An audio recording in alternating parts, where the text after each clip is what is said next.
Well, I'm pleased to welcome to our studio this morning John Mackey, co-founder and CEO of Whole Foods.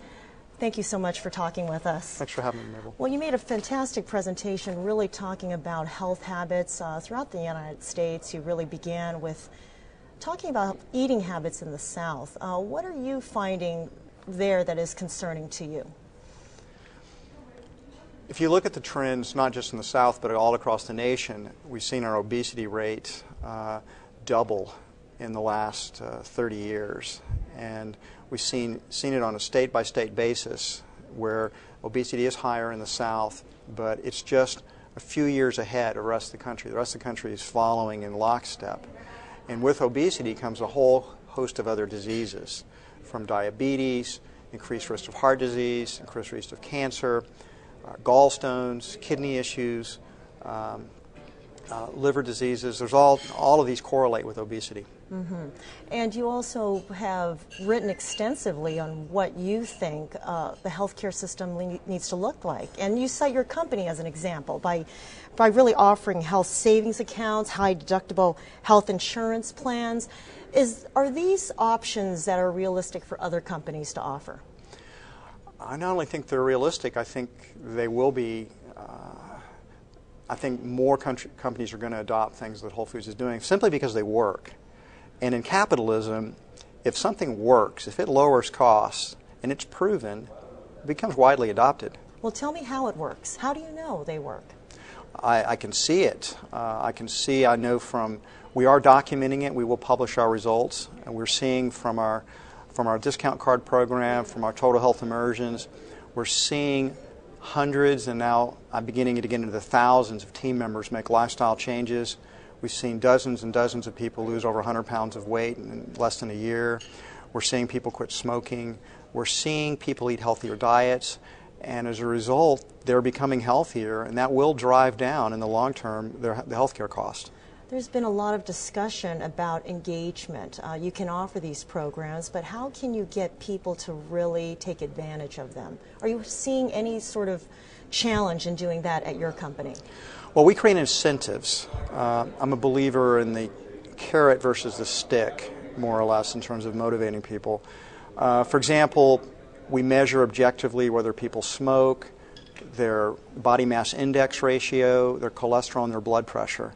And if they hit certain objective criteria on those, then they get a bigger food discount. If you get 20% discount if you work for the company, but you can go up to 30% based on these objective health criteria. And people naturally want to get a higher discount. And it's sort of a game. It's a badge of honor. If, for example, the highest level is platinum, and if you can get a platinum card, that's kind of a prestige card. You like to show that at the register. It's a sort of a badge that you're healthy.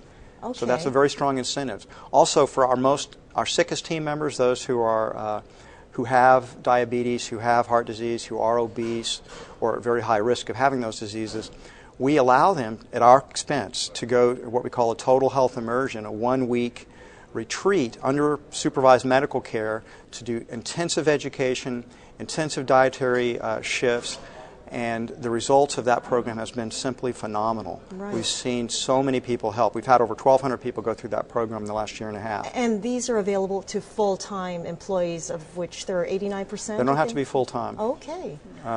They work for us, then they're eligible for the program. Are you finding that you may shift to something even more aggressive, like say what the Cleveland Clinic Foundation has done, where they say we will not hire smokers? Is that something you support? I admire them for doing that. It's something we've talked about internally, but we haven't yet. Whole Foods' percentage of smokers is probably mirrors the culture overall. It's not. I don't think we have any better track record there. Mm-hmm. And I admire them for doing that, and I would like to think someday we'll do that too. We're not quite ready to do it yet. Sure. Why is it so difficult for people to really change their eating habits? Because you do say you have employees who suffer from diabetes. I really think that I think food addiction is much greater than we realize. We don't really take that seriously. We do take smoking as an addiction seriously. We see alcoholism. We tend to think food is more innocent, and yet you don't really understand your food addictions until you try to change the way you eat. And then the food addictions begin to assert themselves. We are addicted in America to sugar, fat, and salt, and possibly high inputs of animal protein as well. So it's very difficult for people to shift away from that, and you won't really know that until you try to do it yourself. Do you find that people are more open to the education about this, and is that education really helping people change their attitudes? I think they are open to it, but it is difficult to shift, and that's why I've created incentives to do it, and why we have our total health immersions, so that our team members can go into a retreat-like setting and experience the benefits of the shift over a 1-week period. When you see the benefits and you see your cholesterol drops 40 points, your blood pressure drops 20 to 30 points, you drop 10 pounds of weight in a week, that's very reinforcing. And that encourages people to want to stick with it. Are you taking very many meetings with payer and provider communities who want to know more about what you're doing and what your thoughts are for what healthcare should look like?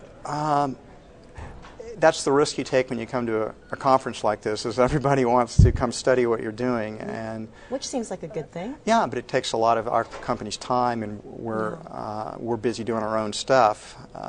So that's why we're trying to document it scientifically so we can publish it in journals and whatnot. So we do want to communicate, but we're still in the very early stages ourselves. So it'll be a lot more substantive data in the next 4 or 5 years that could have an impact on people. You wrote a very compelling article for the Wall Street Journal a couple of years ago. What is your message here today, now that we're fully a year into reform? Well, the healthcare reform that we did, it's really all about who's going to pay for healthcare.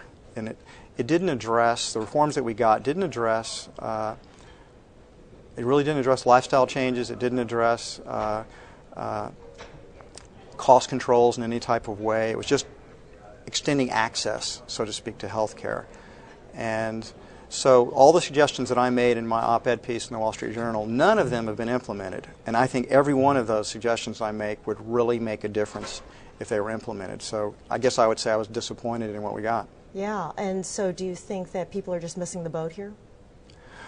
I don't... or in terms of just really taking a look at these high-deductible health insurance plans and seeing how they could work within their own walls? You know, my favorite example of another nation's health care that if I was to say America should look at, should take a close look at what they do in Switzerland. Okay. In Switzerland, they have universal health care. They have an individual health mandate. You have to have insurance.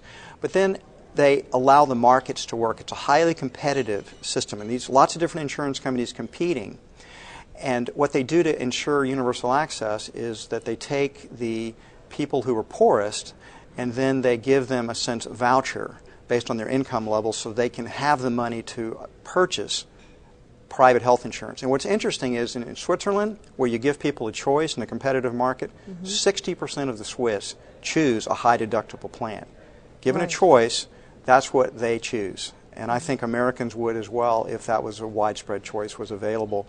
And we could have universal health care if the government would do it in this way of not putting them into government programs like Medicaid, but in a private, competitive private insurance industry, competing across state lines, and supplemented the poor people so they could purchase private health insurance. I do believe that would be a reform that would really work well in America. Okay. John Mackey, thank you so much for your time today. Thanks, Mabel. I'm Mabel Jong. You're watching coverage of the 8th Annual World Healthcare Congress in Washington, D.C.